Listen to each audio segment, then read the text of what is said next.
बाबू भाई, आज इतना उदास क्यों लग रही हो? क्या बात है? कुछ नहीं, बस थोड़ा खाने के लिए पैसा कम पड़ रहा था। ये बात है, कितना पैसा है आपके पास?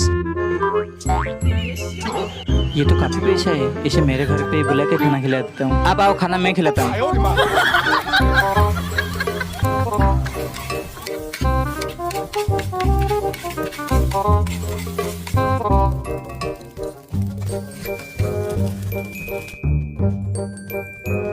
बाबू भाई, ये लीजिए, आपका मिल्स रेडी। हाँ हाँ, धन्यवाद।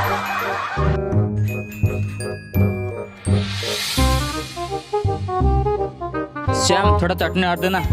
चटनी तो इतना ही मिलेगा क्योंकि तुमने इतना ही पैसा दिया था। श्याम, तू मजाक कर रहा है ना? दे दे, थोड़ा और दे दे। नहीं बाबू भाई, और नहीं मिलेगा, उतना ही मिलेगा। श्याम दे दे, थोड़ा और दे दे, मैंने कुछ भी खाया नहीं।